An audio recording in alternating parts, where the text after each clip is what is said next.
معاویہ کہتے ہیں باہزی کہ میں نے نبی صلی اللہ علیہ وسلم سے عرض کیا یا رسول اللہ صلی اللہ علیہ وسلم ہم اپنی عورتوں کے کس حصے میں آئیں اور کس حصے کو چھوڑیں. یعنی شوہر بیوی کے تعلق کی بات ہو رہی. یہ بھی ایک بہت آج کے دور کا ہر دور کا مسئلہ ہے، لیکن آج کے دور میں اور بھی گمبھیر ہوتا چلا جا رہا ہے بہت سی چیزوں سے ایکسپوز ہونے کی وجہ سے. تو کیا جائز حد ہے اور کیا نہیں ہے؟ فزیکل ریلیشن شپ کے لیے کس حصے کو استعمال کیا جا سکتا ہے کس کو نہیں، یہ سوال.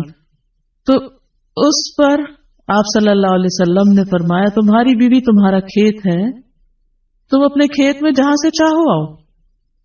جہاں سے چاہو آؤ کا مطلب کیا ہے کہ جہاں سے کلٹیویشن ہو سکتی، یعنی کہ کھیت کے تعلق سے کیا بتایا نساؤکم حرث لکم فأتوا حرثکم انا شئتم. انا شئتم کا مطلب انا جو ہے ظرف زمان و مکان دونوں کے لیے آتا ہے کہ جانے کا کوئی خاص وقت مقرر نہیں کہ یہ دن ہے یا رات ہے، ایسی کوئی پابندی شریعت نے نہیں رکھی.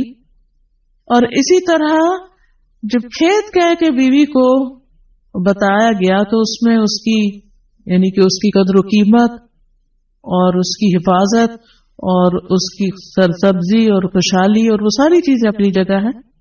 پلس یہ بہت ہی حکمت کی بات ہے کہ کھیت میں کچھ اگ جب ہی سکتا ہے جب اس میں بیج ڈالا جائے. تو اب شوہر بیوی کے ساتھ کیسا تعلق قائم کرے کہ اولاد پیدا ہو سکے؟ وہ اورل سیکس سے تو نہیں ہو سکتا، وہ اینل سیکس سے بھی نہیں ہو سکتا. obviously انڈرسٹوڈ ہے کہ انا کا مطلب یہاں کیا ہے، ٹھیک ہے نا. یعنی یہ وہ باتیں کہ جن کو بہت لفظوں کو کھول کھول کے نہیں بولا جا سکتا، لیکن اٹس انڈرسٹوڈ. تو آپ نے کہا جہاں سے چاہو، یعنی کوئی رکاوٹ نہیں، ممانعت نہیں. اس کا یہ مطلب نہیں کہ ناجائز حدود فلان کے کہو کہ اس کی بھی ممانعت نہیں. البتہ جب تم کھاؤ تو اسے کھلاؤ. یعنی کہ شوہر خود آؤٹنگ ڈائننگ کے لیے چلا جائے اور بیوی کو کہے کہ بس گھر میں ہی پکا لو اپنے لیے اور کھا لو، خود صرف دوستوں کے ساتھ رہے. دس از ناٹ رائٹ. بیوی کو بھی لے کے جائیں اور ساس بھی بہو کو جانے دے.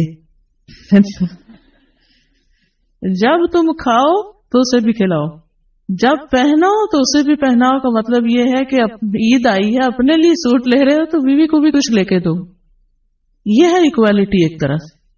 تو اس کے چہرے پہ نہ مارو، اسے گالیاں مت دو، ابیوز نہیں کر سکتے. اور اسے قطع تعلقی اگر کرو، یعنی ویسے تو نہ کرو لیکن اگر کرو تو گھر کی حد تک رکھو. کک آؤٹ نہیں کرو، گھر سے باہر نہیں پھینکو، گھر سے نہیں نکالو. کیونکہ بادشاہ اور کہتے ہیں نا، فون پہ کہہ دیتے ہیں گھر چلی جاؤ ماں باپ کے، میں تب گھر میں داخل ہوں گا، آؤں گا ہی نہیں. یہ غلط ہے، ایسے نہیں کرنا چاہیے.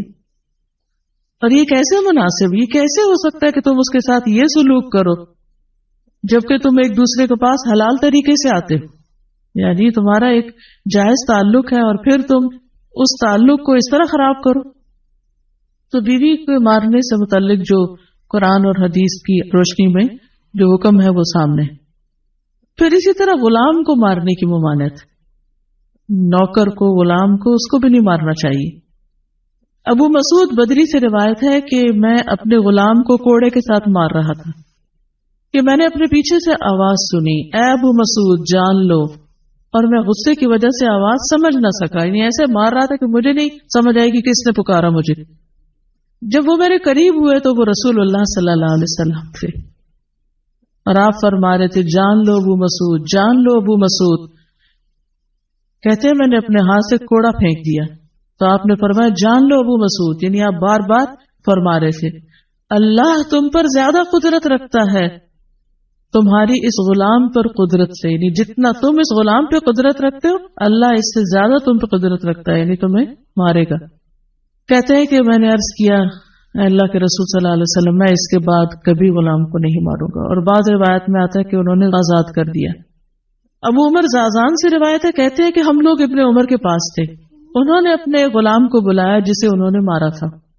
انہوں نے اس کی پیٹھ کھول کر دیکھی، کہا کیا تمہیں تکلیف ہو رہی ہے؟ اس نے کہا نہیں.